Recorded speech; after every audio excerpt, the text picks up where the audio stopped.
Was there any protection against cold welding actually on anything that went up with the Apollo missions?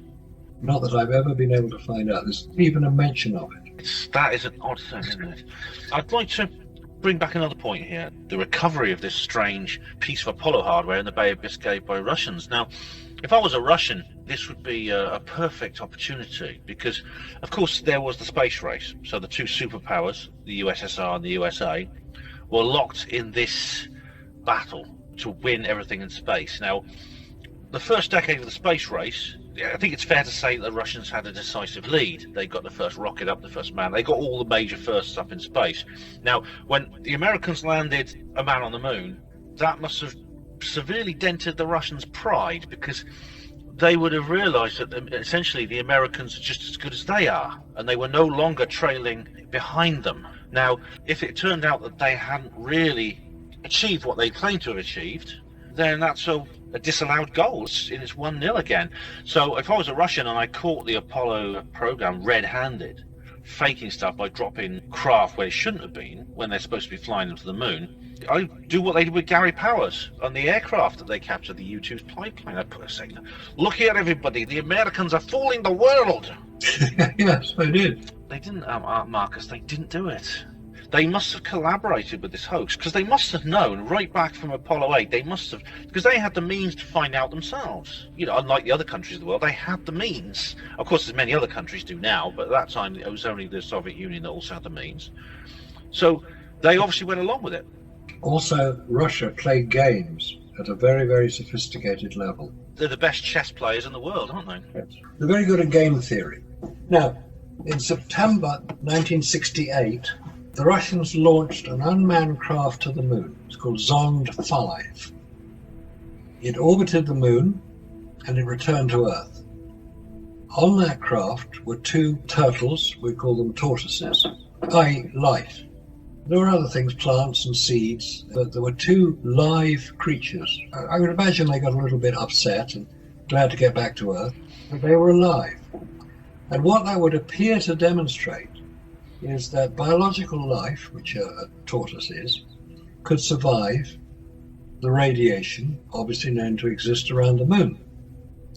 What is not generally known is that, like cockroaches, which will survive a nuclear explosion, tortoises can survive 15,000 times the radiation levels that humans can. So it's not a fair comparison. Yeah. But what the Russians demonstrated was their ability to launch a craft to the moon, to orbit the moon, and return it to Earth in September 1968. That was the catalyst for Apollo 8, because Russians, being fairly clever in some respects, they put on the Zond 5 craft, they put a tape recorder with a voice saying, "Wow, I can see the moon, I can see the craters, I can see it, it's a lovely sight," or worse, that effect, implying that there was somebody on board that craft. They wanted to fool people into thinking there was people, it was a manned mission. That it was a manned mission. Deary me. It was what precipitated the whole Apollo 8 fiasco, because America had to be seen to do something to counter this. Now, the man in charge of the Apollo program at the time was a man by the name of James Webb. And he had been in charge for 7 years at that point. He had run the whole Apollo program. It was obviously going pretty well, going according to plan. But he was the man who made the decisions. But at the time that the Apollo 8 mission was launched, he was at a conference in Vienna. He was then told that Apollo 8 had launched, and the report is that if somebody could be killed over a telephone, the man answering the phone to James Webb would be dead.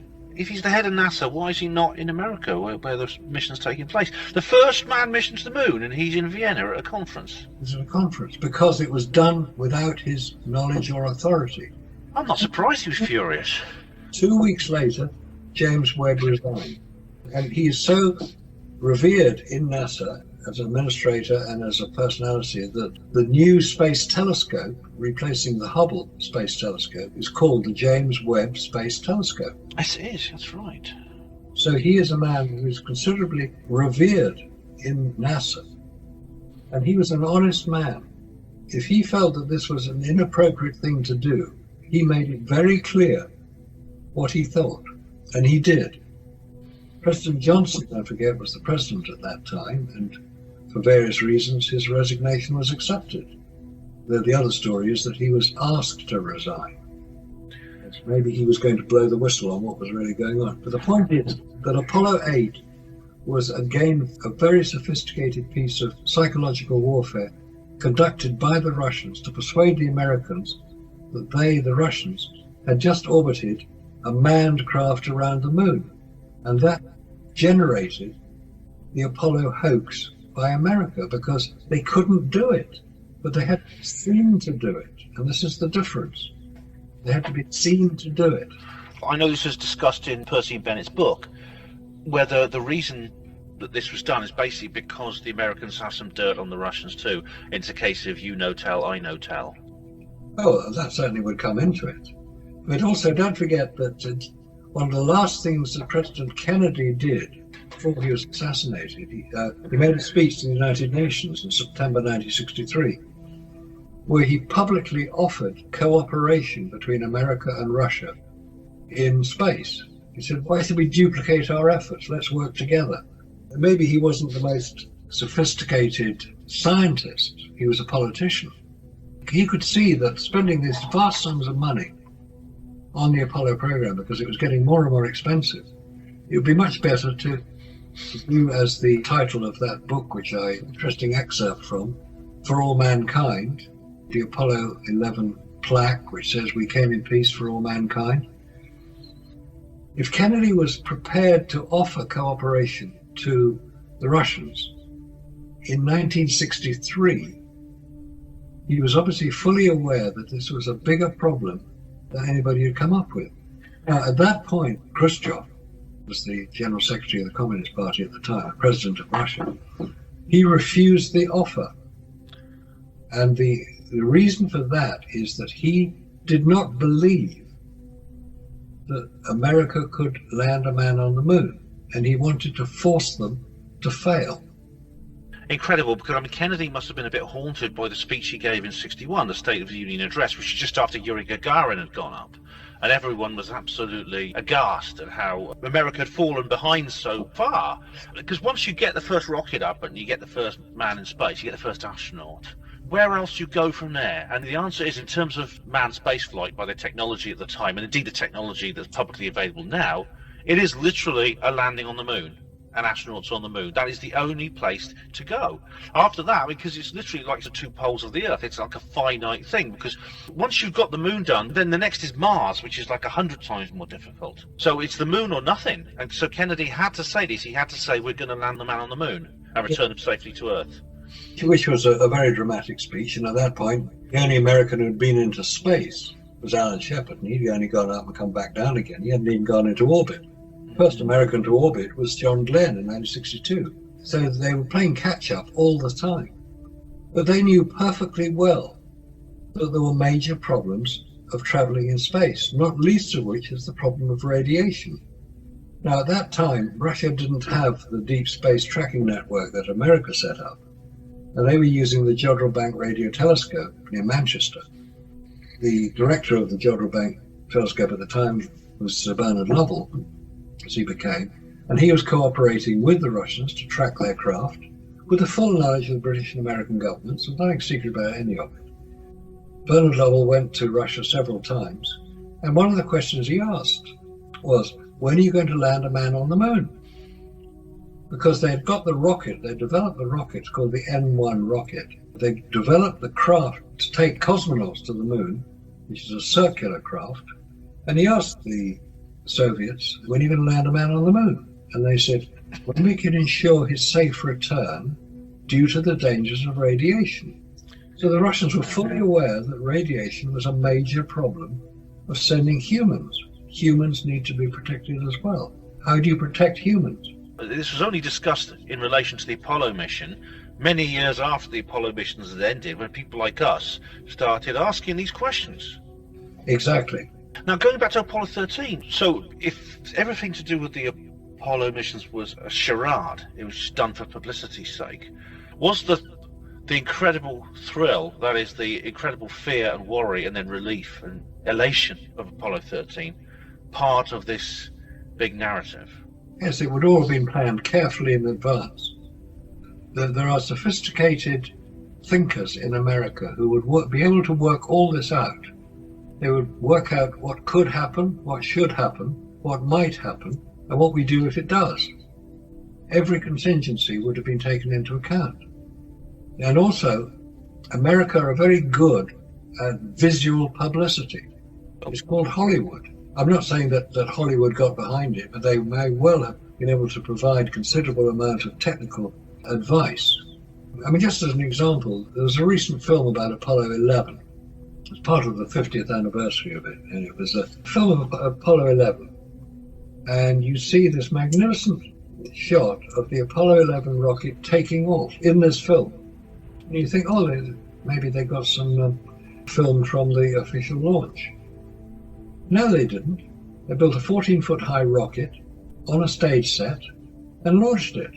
The whole thing was faked. If you've seen the film about Neil Armstrong, the film is called First Man. In that film, we see him flying in the X-15 plane. We see him flying in the Gemini spacecraft. And when you see the film set on which that Gemini spacecraft is constructed and created, it's a film set. It's a soundstage. On film, it looks very, very persuasive. You think, how did they get such magnificent shots of the Gemini craft? Gemini 10, when Neil Armstrong was flying and he had to control the craft when one of the thrusters stuck open. He was a very brave pilot. But it is certainly not beyond the realms of possibility that the whole thing was created. Not by Stanley Kubrick, before anybody says so. Stanley Kubrick was busy getting 2001: A Space Odyssey released. But it didn't need a film director, it needed the special effects people to contribute to it. And that is what we see. We see the special effects of sophisticated Hollywood techniques. Well, it certainly made Apollo 14 more exciting, didn't it? And indeed 15, 16 and 17. Because I suppose once people realised more perhaps of the danger. Yes, could well have been. But also, don't forget, on Apollo 15, 16 and 17, they took their little buggy with them, didn't they? That's right, these were much more ambitious missions. And, this would be good to get you back another time, Marcus, and perhaps we could go into that in more detail. But right now, we've come to the end of this particular programme, and it's been great having you on the show again. Well, thank you, Ben. Really appreciate coming on. It's good to explain, because you asked such good questions. But you have several websites you want to talk about before we go. One is owlist.com, and you have contributed to that quite a lot. Yeah, owlist.com. It's probably the foremost site on the internet, on the web. It's been going for over 25 years. We're recording and reporting all the information, some of which we've been talking about tonight, but all the information is there. If you want to see what the Russians think about many of the Apollo subjects, the site has translated articles from Russian filmmakers, Russian physicists, Russian scientists who've looked at the Apollo record. Now they have access to the official Apollo record on the internet. They can see it, compare it to what they know happened in the Soviet Union, and the answers they give will surprise you. The Russians have deconstructed a lot of the Apollo. If you're new to this and you're curious, you'll be there all day, honestly.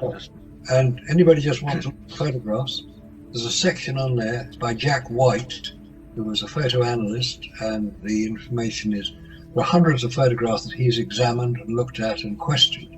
Check it out, it's worth going. And the other one, if anybody wants to send me an email, make a comment, just go on to owlist.com and go to the contact section, send me an email to be forwarded to me. Also go on to nexusmagazine.com, the world's premier alternative news magazine. Go onto the website, nexusmagazine.com. Go to the contact section, you can send me an email there and I will receive it. So Marcus, thanks very much once again for being a guest on the Hapanwo show on Hapanwo Radio. I'm sure we'll get back together very soon.